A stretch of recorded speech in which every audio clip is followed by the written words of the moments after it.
Many of us have just not been the same since Saturday's tornadoes hit here in Clarksville. We just heard from the National Weather Service today that this group of storms that hit Clarksville and surrounding areas were some of the strongest we've seen in quite a while, since 2005.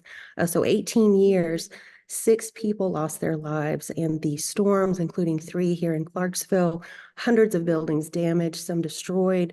A lot of work is underway to help with the recovery effort. And joining me today here is Mayor Joe Pitts. Of course, I'm Micca Terrell with 91.9 Public Affairs and APSU-TV. Mayor Pitts, thank you so much for taking time. I know you've been a really busy person working to help us out, help the whole city out. Thanks for joining me on Zoom today. Well, thank you, Micah, for the opportunity to update everybody on what's happening in our city. Yes, sir. So let's talk first about what's happening right now. We understand it was a really devastating blow in the Garrettsburg area, particularly. Again, the National Weather Service is there. That was an EF3, so very strong storm there. Please tell us how the efforts are going right now. We know cleanup's underway, volunteer work's underway. Give us kind of an update there, please. Well, the response, as we've talked about earlier, has been overwhelmingly positive. We've had hundreds, if not thousands, of volunteers eager to help do whatever they can. We've had resources pouring in from all over the country, everything from food to lumber to water, whatever we've needed, whatever we didn't know we needed, people were offering. So we're very gratified for that. But today, this is Tuesday, today we put a pause on volunteers showing up to work. We had so many yesterday that they did a great job of getting the material, the debris to the roadside. We need time for our street department, our Montgomery County Highway Department crews, along with some private contractors who are volunteering time and equipment and material to pick up that debris and get it out of the way. And then on Thursday, there'll be another call for volunteers to come out and do the same thing. So we'll have a regular cycle of that. But please do not show up to volunteer today. We need time to get the roadways, the right-of-ways clear so emergency traffic can get through, as well as construction traffic, because many people, there are about 65, 70, maybe a little more homes or buildings that suffered just minor damage. And so they'll probably have construction crews putting tarps on roof or doing those minor repairs. So we just implore people, don't show up to volunteer today. Just wait until Thursday. Right. And there's so many other ways that folks can help without volunteering. We have the Manna Cafe Ministries is doing a great work, offering meals every evening. Also, SOS Food Pantry here on campus, also helping with food and things people need, donating to Red Cross and United Way. Let's talk about some other ways, too, that people can help. Well, we've had a lot of requests about how can I give money to help in the cleanup effort. So we want to caution people, be careful who you give money to. Unfortunately, storms tend to bring out the worst in some people. So don't be scammed. So the city is pointing to the United Way of the Greater Clarksville region. They've got an online way to give safely and securely. So you can make an investment there, and that money, 100% of it will go to those who need it, be it to reestablish a home with utility deposits or rental deposits or just furniture or whatever. There's also other churches and organizations collecting money, but we're pointing to the United Way as our official partner in this effort. You can also volunteer by calling or going on the city website, cityofclarksville.com, and right at the top, there's a banner there. Click on the banner, and that will take you to resources on how to volunteer, where volunteers are needed that are outside of the cleanup. You may not want to get involved in clearing brush and debris. You may want to give time in a shelter or helping prepare meals or deliver meals. So there's just all kinds of ways for people to get involved. Great stuff. And we'll have all those as well on our Facebook page and Instagram page, a link to the City of Clarksville, as well as all the other resources the mayor mentioned. Mayor Pitts, again, thank you. In case you're just joining us here on 91.9 FM and APSU-TV, Mayor Joe Pitts of the City of Clarksville is here to give us an update on how recovery is going for the areas hit by the tornado on Saturday afternoon. So let's talk about power restoration too, Mayor. I understand that with the cold temperatures we've been having, really a challenge challenge, not just for people who are maybe trying to recover their items, well as the rescue teams and cleanup crews too. Yeah, it's been phenomenal. Our Clarksville Department of Electricity, CDE, has been working around the clock. They've called in crews from all over the region. They've got a little over 100 crews, I think, working these outages. We started with about 11,000, nearly 11,000 on Sunday. And as of this morning or late last night, we have a little under 7,000. So they're making good progress, and we're expecting to make a pretty big dent in that today. But it's mainly just restoring the infrastructure of the distribution center system, the poles and the heavy duty wire that kind of run between substations. So I'm encouraged, optimistic, and very, very thankful for CDE and what they're doing. So I'll just beg people to please be patient.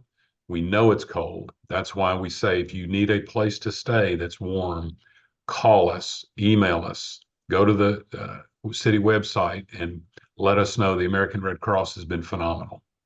They have definitely. And of course, lots of neighbors, everyday folks have just been like, hey, come stay at my place. So again, lots of good help that way.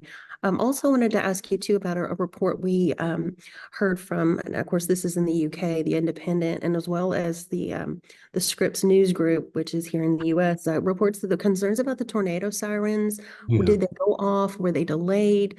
Was there some concern there? What have you and your team found out so far on that? Well, I can tell you that the sirens worked as planned, and not every siren went off because the storm did not impact Sango, for example. So that siren didn't go off. Those sirens are designed to be not the primary or only warning system. Many people carry around one of these things that are set to provide warnings, but they are there to bring a secondary source of warning. But yes, they went off as planned, and they kept going off because the storm kept going through the area. But it's sort of a false narrative for people to claim they didn't hear it, because if you're inside your house and the television is playing or there's conversation going on, chances are good you may not have heard it. But we are making sure, I mean, we're doubling down and making sure that they are working for the future. Right, because you all do checks on those. Is it monthly checks or every other? I know there's a schedule, correct, that you follow to check those. Yeah, the Montgomery County Emergency Management Agency handles that, even though most are within the city limits. They do have some outside. So it's just a matter of they're checking, rechecking, they're working with our crews to check, make sure that they're working. But yeah, it's I don't have any doubt that they worked like they were supposed to. Maybe not as loudly as some people wanted, but that's just kind of the way it goes. Well, and like you mentioned, the phones, I think most everybody had an alert go off. I know my phone went off. I think everybody had their alerts. So that's another great backup to have your Right, phone right. ready and with those alerts with your favorite local media to sign up for. Mhm. Speaking of local media are saying about 300 buildings in the area sustained some serious damage, and many others flattened, ripped apart. It's really early. I know you and your folks are checking things and working with emergency management to see what kind of damage extent we really have. Governor Lee went and checked out with you on Sunday to see, what federal disaster funds could obviously be implemented in the process of that. Could you talk about what sort of maybe preliminary estimates you might have and the process on the federal disaster relief? As of Sunday, we had our building codes people working with EMA, Montgomery County EMA and TEMA, going around and assessing buildings, just doing a very quick assessment. The numbers are fluid and they will change and increase most likely. But as of Sunday, we had 65 structures, mainly homes or apartments, that sustained minor damage. Shingles missing, gutters, maybe something's not structural, but something minor. Then we had almost 400 that suffered moderate damage, where while it didn't take out the entire structure, it did impact the building. And then there were almost 300 that sustained major damage. That includes commercial structures as well. But again, most of those are homes, residential structures and apartments, and making them uninhabitable. But those numbers are still, we're kind of assessing as we go still, just to make sure we don't miss anybody for two reasons. Make sure there's nobody missing. If make sure we know how many people are displaced because of that, and just to keep up with them to provide them the resources they need. Right. So that's quite significant too. And again, Mayor Pitts, thank you so much for joining us. And if you're just tuning in, I'm Micca Terrell with 91.9 Public Affairs and APSU-TV. Mayor Joe Pitts of the City of Clarksville is here with us, updating us about the tornado efforts, recovery and cleanup. We've seen a lot of everyday heroes. You saw, of course, the young lady who was encouraged to sing to you and your team when you came by to survey the damage in her neighborhood. We've even heard about the soldier who covered up his family as the storm just barreled through, and he had his kids in the bathtub, and he and his wife are covering them up. What other inspiring people have you seen as you've been obviously very busy with this tornado recovery? Well, all over our city, I've seen heroes, people who show uncommon courage and valor in the face of adversity. Early Sunday morning, Montgomery County Mayor Wes Golden and I went out with EMA and police and fire rescue and toured the areas.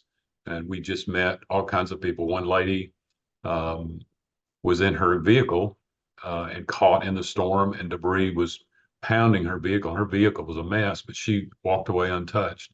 Another man lived next door to a victim, and that couple with a small child were pinned in the wreckage, but they got out. They got them out. They rescued them. They were unhurt. So it's just been there are just too many stories. And then little Ellie, 7-year-old Ellie, who sang amidst the debris and the destruction that was surrounding her, and her mother standing there, and she just belted out that song, and it just warms your heart, to know that in the eyes of a child, there's still time to sing. And she just loved her. I just love her, little Ellie. It's a sweet thing, and it was so cute. I'm so glad they captured that little video for everyone to check out on the City of Clarksville's Facebook too, in case you hadn't seen it. And speaking of our heroes, to our everyday heroes, our fire and rescue teams, our emergency management folks, our police who have been so busy. How are we making sure that they're doing okay? Because they've been working around the clock, as you have as well, making sure that they get plenty of mental and physical breaks. Well, a couple of things. First of all, our police chief and our fire rescue chief are keeping tabs on their people, making sure that they get home or get back to the police precinct or the fire station to get rest, get showered, get changed. They're well fed. We're making sure they're well fed. But one of the things that we did, Micah, earlier this calendar year, the police department hired a wellness counselor, a licensed clinical social worker who is on staff and available to deal with some of the mental health issues that first responders face. They face them every day. Most of us don't see them in a lifetime. They see them every day. And so Josh has been very, very busy working with our personnel, just checking on them. He's very active. He's getting around to make sure that if they need to talk or vent, that he's available, and he's done a great job.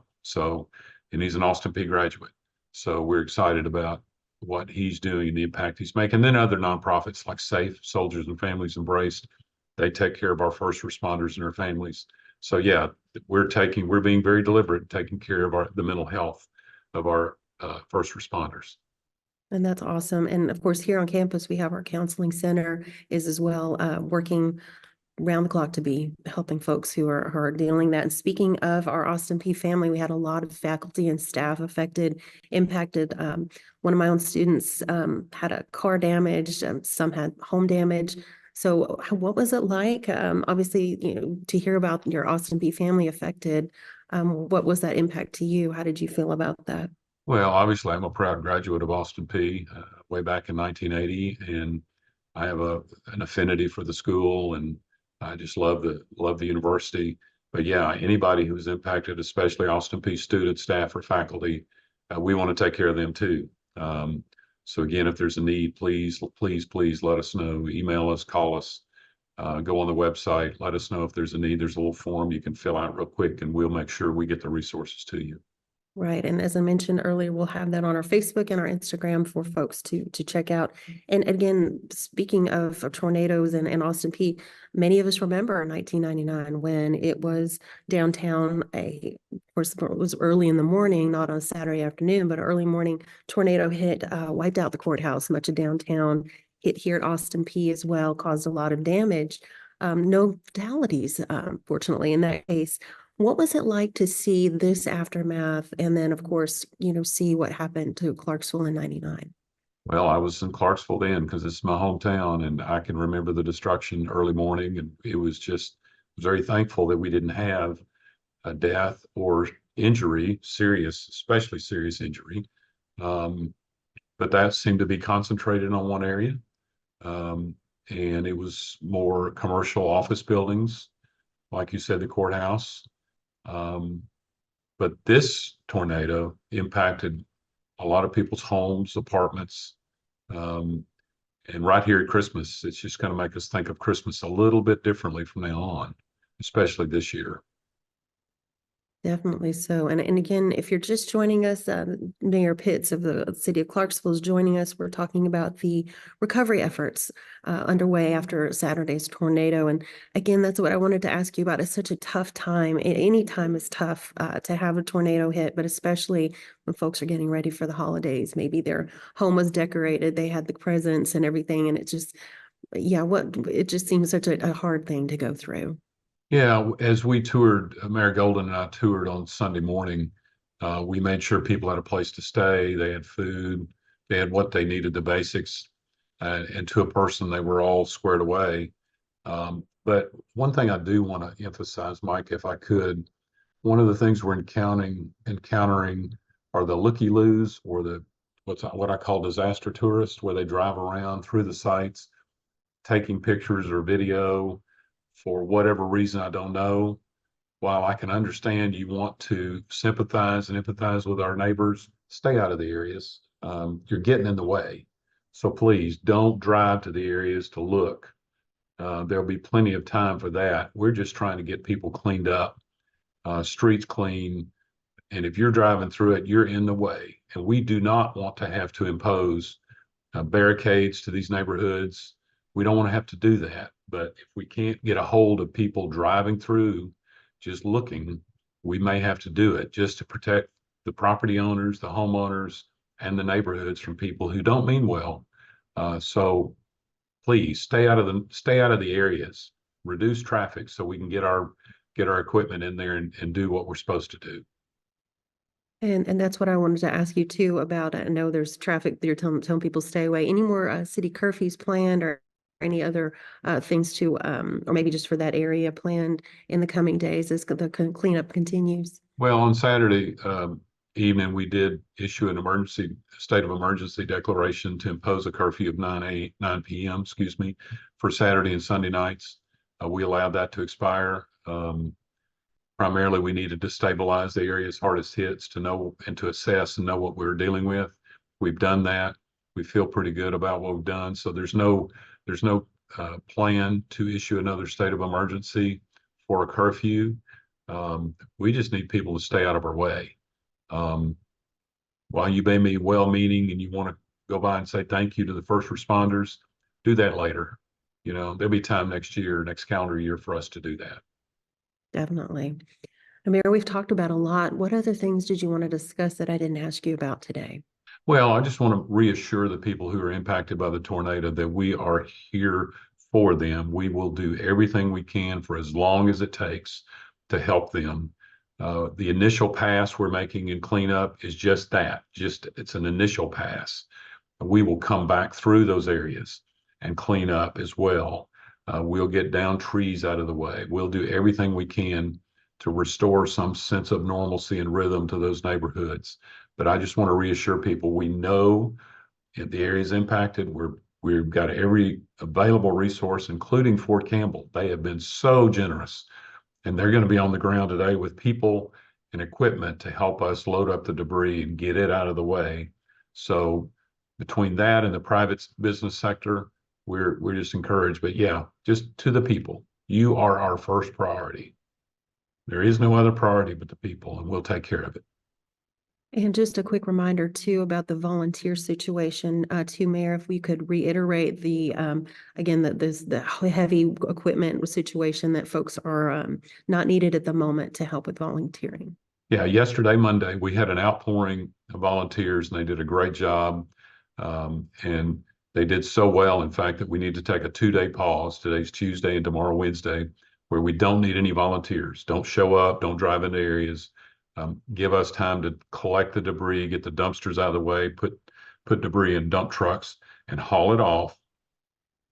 And then on Thursday, we will need you again. But do watch the city website or the county website, social media about a call for volunteers. That's where we need people to get their information, not from any other source at this point.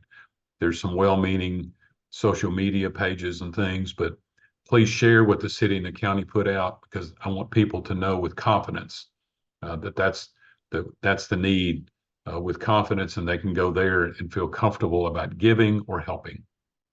Yeah, and I want to underline that if we could, Mayor, because we've had, again, misinformation on social media has run rampant as usual. Again, to just stick with the official sources, the City of Clarksville website and Yeah. Facebook. Yeah, we've had well-meaning people do Facebook Lives and talk about, get premature information out there. And while they may mean well, their heart may be in the right place, their head is leading them wrong. So please just share official channels, local government information. Don't add to it. Just share it, because we're trying to be as thorough as we can and updated as we can. And if you don't see something for a couple of hours, it means we're working on something. But I can assure you, we'll put it out as quick as we get it. Right. And Mayor, again, just to reiterate, if people want to give money, what's the best way that they can do that? Well, the official city recommendation is to go to the United Way of Greater Clarksville Region and give. You can give securely and confidently, that money is getting into the hands of the victims. And right now we're looking at utility deposits and rental deposits for people who will have to move because their home or apartment was destroyed, to get them reestablished. So please go to United Way of Greater Clarksville Region website. You can give, you can designate it for Clarksville, because Nashville was also hit, and be very confident that money is getting in the hands of the people who need it. Mayor, any final thoughts for folks who might be listening or tuning in to watch us, listening on 91.9 or watching on APSU TV? Anything you'd like to say to them? Well, I'll just say that, Clarksville is what we expected during the storm. When there is a need or a crisis, our people respond. We say all the time, we're a proud people. We're obviously very patriotic, but our resolve is strong to help those who are impacted. 3 people lost their lives. That can't be glossed over. Almost 2 dozen got seriously injured. That shouldn't be overlooked. But we are going to take care of our people first. That's our only priority right now. Mayor Joe Pitts, thank you so much for stopping in, for your time here with us here at 91.9 FM and APSU TV. And I'm Micca Terrell with 91.9 Public Affairs and APSU TV.